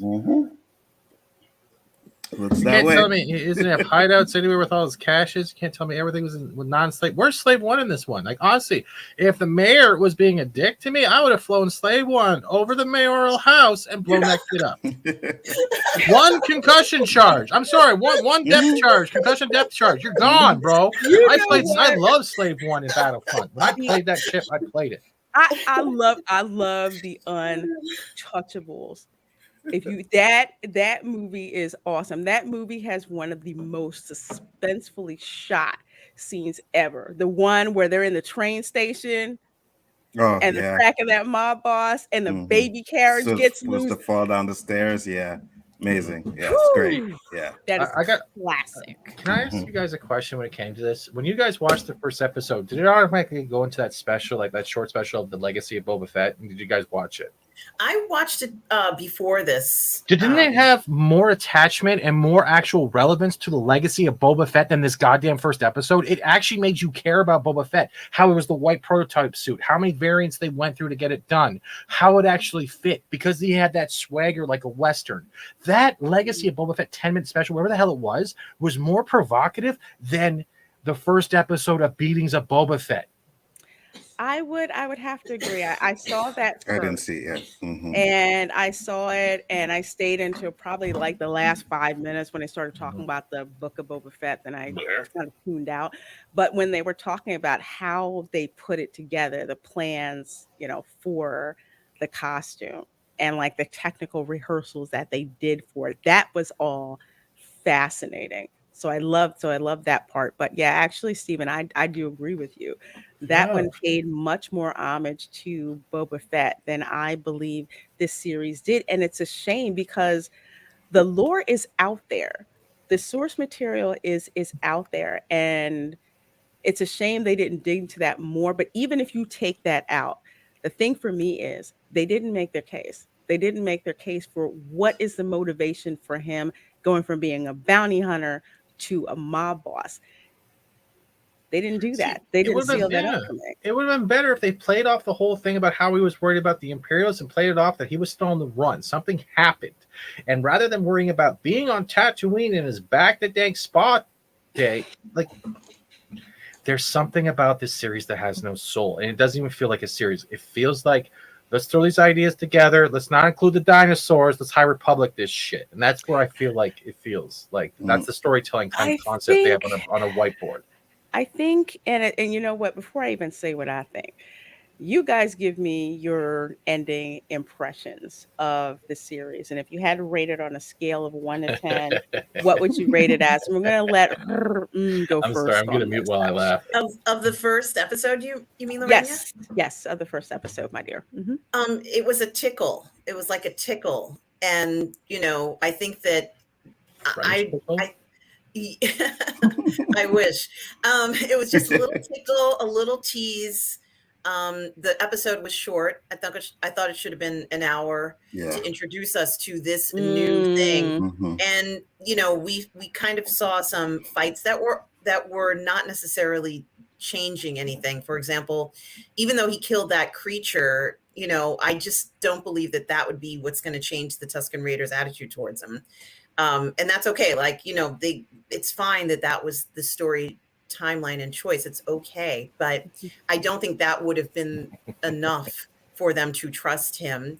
I also didn't like seeing the Jawa hit him in the face. I'm sorry. I just didn't like that. I think wasn't it? we I forgot think if he something. had passed out and he was unconscious, they would have taken it. But if he was awake, I think they probably would have just stepped off and said, "Screw that. We'll get the rest of the stuff from the barge, man. There's a ton of shit in the barge.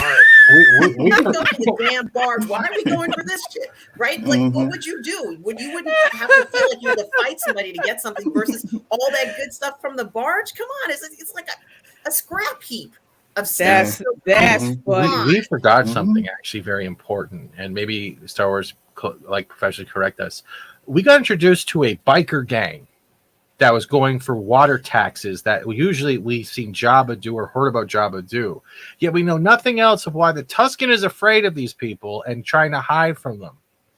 And yet that was one of Boba's way out.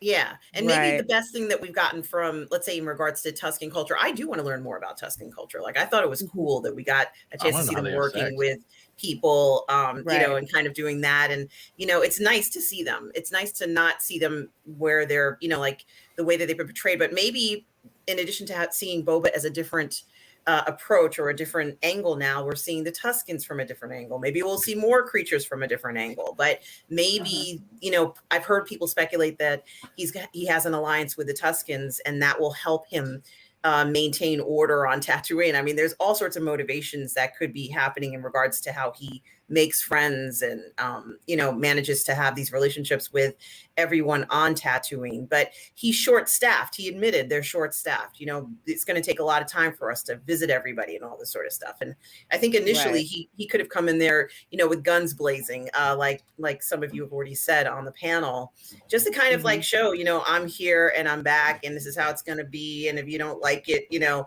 I'll, you know, throw you in the menagerie, you know, or whatever. Menagerie. Hold on one second. Buttcrack Media, Mr. Buttcrack Media, thank you so very much for that super sticker. I sure do appreciate it. And of course, it is a Dumicorn. I am the Pegasus. I come bearing horrible tidings of war from the... Yeah. Less talky, more flappy. That's how I do unicorns. And so I hope we get more Twi'leks. I hope we get more underworld stuff. And I also hope that Boba gets somebody who comes and, you know, just gives him the news that he's dreading, because we know he has worries and troubles. Whatever it is his biggest fear. I hope we see it this season. I hope we get Twi'lek mud wrestling as well. I will too. I'm gonna try to get in on that. What is that? That's Twi'lek Jello. I'd watch that. I can get the prosthetic headpiece and get it on that Twi'lek wrestling. We should, Lorraine. Put on your makeup channel how a Twi'lek lady exfoliates. No joke, I would love to do that as a makeup transformation. I'll hold the camera. That would be cool. So Enzo, what would you rate this? For me, I gave it about a 5 out of 10. I didn't love it. I didn't hate it. I thought it was mediocre at best, you know, but I'm taking it as the first episode, so I'm hoping it gets better. I'm not going to judge the whole series on just this one episode, you know. To do stuff that I didn't like, absolutely. Was there stuff in there that I thought was okay? It was. So I gave it 5 out of 10. We'll see how it goes for the rest of the series. Okay, cool. That's the did you give a number? It's hard to say. I mean, clearly there's no doubt about it. This looks like Star Wars. So, you know, in regards to recreating a world, it looks nice. And I felt like, you know, we were on Tatooine. There was no question about where we were. I think that for this, as far as the story goes, like I said, it wasn't long enough for me. So I will give it an 8 out of 10, because I felt that the length could have been a little bit longer. We needed a little bit more visual stimulation, as far as I can tell. And in addition to the visual stimulation, you know, I felt like we needed to go ahead and find out what that motivation was, or at least a hint about what it was. Like, you know, why couldn't we have seen something sinister happen during this episode? And I don't mean necessarily like his nightmares. I mean, if they were not going to give us that nightmare preview, the back to tank nightmare, then give us something else sinister where, you know, somebody is being held and that's who he's looking for or something. That we needed that, you know, baby Yoda moment, so to speak, the child moment. It doesn't have to be the child, but that's something that we're like, oh my God, and if that would be enough to just grab you, you're like, I gotta definitely tune in next week to find out what's going on. This was like, that scared the crap out of me. That's what I was hoping for, but we didn't get. Well, that's right. One of the things I say is usually the first episode of a series is supposed to grab you and make you want to watch the second episode. But this one didn't do that for me, right? Nothing grabbed me out of there to make me say, oh my God, I gotta watch the next one. But I didn't hate it. So yeah, I didn't hate it. Right. Okay, Fat Steven, you ready? Let it rip. It's pretty much you guys are ready. All right. I'm going to lay this down here because I got to give a shout out to the people who are Star Wars savvy, especially Stieg and Alora, because you guys do your chats of comics and all that stuff. So you guys get props for throwing down lore and actual narration from what you guys know and what you remember. So props to that. I'm going to say this right now. I'm going to lay this hopefully not too quick. This is not Boba Fett. This is Disney Star Wars. Disney Star Wars is literally not what George Lucas claims is Star Wars. He's even said that. This is a Band-Aid. This is a Star Trek Discovery. This is a Picard. This is a label on something that is fan fiction that has no relevance in an EU. They refuse to either acknowledge or use that could actually make them not only known for continuing Star Wars, but embracing the ability to show new stories. All they do is take, remake, retape, and put on something else, someone else, whatever else, and then they call it the continuation or a story of these characters. You want to show respect to these characters, you pick up the damn book, you pick up the damn comic, you pick up a goddamn omnibus, and you read. You understand, you learn. And yes, you're going to fail at this. You might lose some money, but the people that actually care at the end of the day will understand that you are putting in the effort. And there is no effort in here. I don't care how many millions of dollars you throw at this show. It is not a show. There is no storytelling. There is no quality.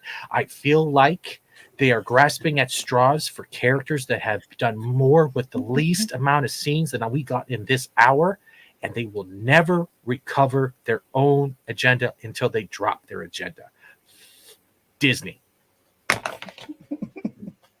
Mic drop drop. a mic. Drop my Like bait. it. Drop a mic. Drop my bait. First of all, before I get started, I want to thank Dave Bob for being a member. He's been a member for over a year. Thank you so very much, my dear. Nice. So do appreciate that. I didn't think anybody was going to be like a member for a year, but then like Lady Charles, she was like a member for a year, and all you guys stand with me. I so appreciate that. He says Boba's been neutered. He's been Disney washed. 3.5. And you know what? Yeah, I actually do agree with that. If I had to rate this, I kind of have to rate this in isolation. Let's put it this way. When I see it, to me, it's not the Star Wars that I know. It's not the Boba Fett that I know. It's not the Boba Fett that I've seen in movies. It's not the one where friends of mine loved. It's not the ones that the likes of Snoop Dogg is like, you know what? That's a cool mother effer. I love Boba Fett for that particular reason, because he's just back in the room, just cool, about his business. To me, it's not that. It's not the Boba Fett that I know. So I'm hesitant to call it Star Wars. Someone said fan fiction, and that is more accurate, that it is fan fiction. So as like a quote unquote Star Wars fan, if I had to give it a rating right now, I'd give it a 2. I really would. Damn. Well, I didn't even watch Real Time, so I don't even know about that. I would. I'd give it a 2. And even if, like, say, I dropped in to say Disney Star Wars, I'd still give it a 2, because you haven't proven to me what his motivation is.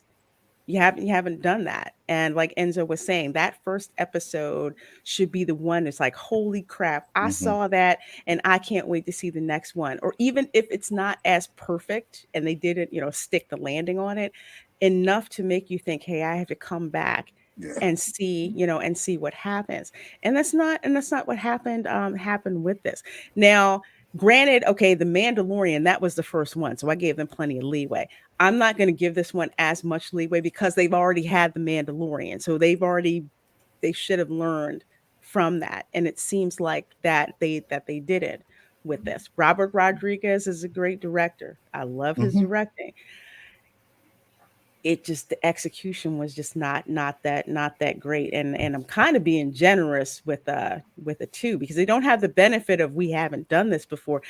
And I will say this, the production quality in The Mandalorian looked better than the production quality for the Book of Boba Fett. Now, I may get in trouble with some people for saying that, but that's how it looks like to me. And probably because Tatooine does not look like the dirty backwater planet that it should be.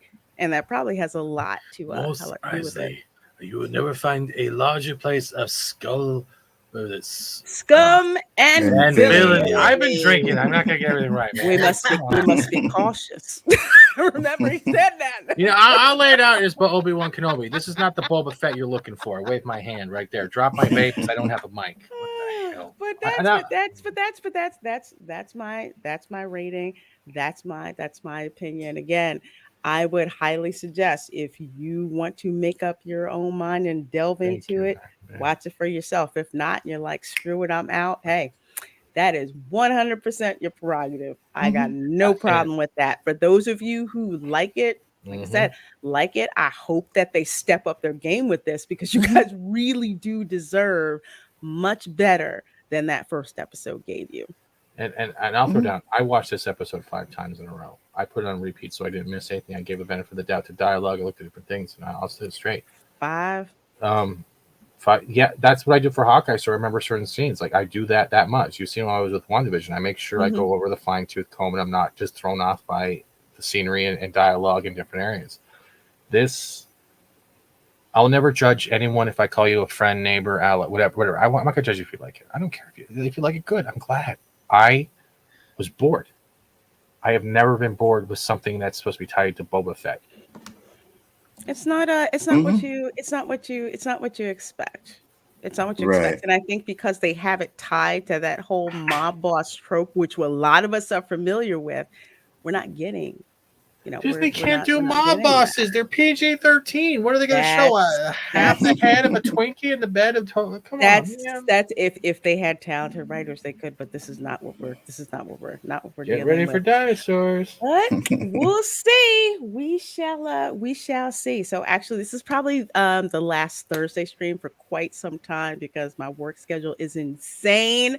So the lunch table show going forward, starting, I want to say next week, we're probably going to be a catch up. We'll drop a little bit about the Book of Boba Fett that we've seen, and get some of your feedback about it, whether you liked it, want to throw tomatoes at it, and just like, oh my God, Filoni, can we tie him up and put him in a closet someplace? Oh no, that's a waste of a closet. I don't want to touch him. I mean, let's put it this way. Filoni's the guy who self-inserted himself in Mandalorian as an X-Wing pilot. I'm going to punch that fucking pilot. I'm sorry. Oops, I'm sorry. I'm so sorry. Anyway, they can do better. I hope it gets better. Of course. I'm sorry. I apologize. I do. For those of you, I'm not going to call you stupid for watching, because I'm not going to do that. I think that's ignorant. I'm not doing that.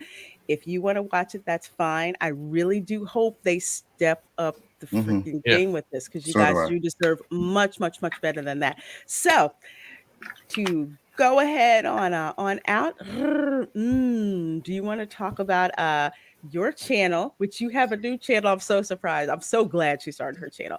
What you have going on this week, and where the folks can find you? Well, that is correct, Lorena. I do have a new channel, and it's called Positive Fandom. So you can find me on Positive Fandom on YouTube, 2 separate words, and on Twitch, Positive Fandom, just 1 word. So I'm streaming on both of those platforms, and I'm covering the Wheel of Time, Steven. So if you want to watch you want me to throw down? Yeah, I usually listen to 1 audiobook chapter before I watch an episode. I can't. That just seems pain. I feel so bad for folks who read and love that, because I'm not a fantasy person. That's not my genre to read. But for people who are fans of it, my heart breaks. Man. I'm also doing a deep dive into the arcane, and nice. Continuing on with a lot of interviews with people who are in the fandom, other channel and YouTube creators and authors. So if you want to see something like that, go ahead and check out my channel, Positive Fandom, on YouTube. When the new year is here, Thank you, Soul Assassin. Um, when the new year is here, I will be back on the Burnett Network. We're in hiatus with Midnight Metal right now, but it's usually the show is Friday night at 3 a.m. Eastern, 12 p.m. Pacific on the Burn Network. So you can find me there as well. When I'm fortunate enough to be on Lorraine's show, Toxic Femme, on Monday nights, you can find me there when that resumes. And I believe tomorrow I'm going to be on Midnight's Edge in the morning from 12 p.m. Eastern to 3 approximately. Awesome. Yeah. Eastern. And tonight after this show, I'm going to be talking even more Star Wars on Uncivilized Scoundrels on the 1/6 Scale Man Network. Nice. She's a busy woman. I love it. I love it. And it's always a pleasure to be with you here, Lorraine and Stephen, and of course our guest here as well. Thank you so much for inviting me for this discussion. Oh, absolutely. And I can't wait to have you back because we got to talk Reacher, my girl. We most certainly do. We absolutely we do. I'm thinking of calling it Toxic Male Theater because dang it, that's kind of stuff you guys don't even have to be here. You just press live and I'll talk for an hour. That's pretty much I got everything covered. Bro. Just drop the mic. Sorry. Well, Enzo, please tell the folks where they can find you and what you have going on. Yes, Bigger Ford Entertainment. Right now, we're not doing anything until after the New Year's, but we'll start off on Monday, which is Danny's show, which is on the Chaotic Central channel. It's Chaotic Conversation. Then I have Chaotic List, and then a Rule of Three at the end on Wednesday. So Monday, Tuesday, Wednesday. Then you guys know on Wednesday night I do the OOC, where we talk like not pop culture stuff, real life stuff on that channel. So other than that, man, I'm glad to be here, and I just subbed to your channel, so great. And I just subbed to yours. Thank you, much appreciated. I love it when people connect. That is correct, and yeah, it was definitely fun hanging out with you guys. It's always a pleasure. Oh, absolutely. We definitely got to bring you back, my dear. It's been awesome. It's been awesome. And yes, thank you, OG, for being here. Thank you to both you and Steve for being here because I do appreciate y'all. If there's two people I respect their opinion when it comes to Star Wars, it's those two. And Stieg and Laura, I'm grateful not only that you guys have been here today because you lay down a lot of stuff. And they do. And I tell people I am one of those people where I always think that I'm right unless it comes to Star Wars. And I usually listen to those two. I assume I'm wrong. So, Pat, Stephen, what you got going on? Let people know. Well, if everything works out in just a little bit, me and Stone Loki are going to go and do a live stream, I think, of Aliens Fire Team Elites. We're going to go around kick ass with some xenomorphs in combat. Tomorrow, I think 6:30 Eastern, if I can remember, we're starting live at the Pub Chats New Year's Eve. We're going until midnight in the countdown. So it's open stream, open bar. Just come by, share it. We're trying to do a format of share your best memories of 2021. Live stream stuff and like that. We're just gonna have a laugh. You don't have to worry about nonsense. You're welcome there. Just respect the house, respect the chat, respect the panel, and always remember that's not Boba Fett. And I apologize for my profanity today. It's just I'm a kid dying inside slowly. It's Beta Fett. That's what it is. Yeah, it's Beta Fett. It's like they spliced them out and they cloned them, and it's some kind of alternative universe kind of thing going on. Kind of how that is. And thank you. Yeah. But I want to thank Enzo and for always joining us. It's been a pleasure getting to know you guys. You guys are great when it comes to pop culture and doing this type of panel stuff. This is so much fun hanging out with you guys. I know for me, thankfully, next week, well, officially tomorrow, I'm on vacation for a whole week. So don't be surprised if I'm dropping into some of y'all streams and whatnot to say what's up, because I'm gonna have so much time on my hands. I'm not gonna know what to freaking do with. Get your family out of the house. Well, that too. That's a first order of business. I love y'all. First order of business. But yes, folks. So actually tomorrow, I'm actually going to be streaming from the parks tomorrow. What the frick is that? That's New Year's Eve. Actually, 10 a.m. Eastern, I will be live streaming from Hogsmeade over at the Wizarding World of Harry Potter. So we're going to hang out in Hogsmeade, check out some cool merch that they have there, go to Honey Duke's and find some disrespectful treats to eat.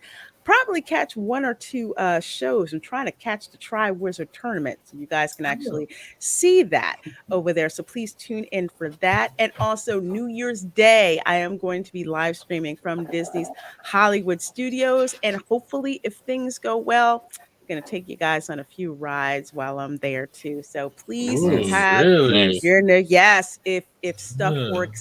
works out and people get my threatening messages, Rise of the Resistance should be running, so I'm probably going to let you guys see that live. So hopefully that will work out. So yeah, keep the notifications on. Next week is kind of like like I said, this is a one-off. The fan was out, so I could actually get in the studio. So I'm going to be streaming, on location. So make sure those notifications are on. Don't forget the trains. Yeah, hopefully I can make the train. Hopefully I can make the Hogwarts Express, because some days that works. Some days, hell no, I'm just gonna have to walk over to the other part of the Wizarding World of Harry Potter.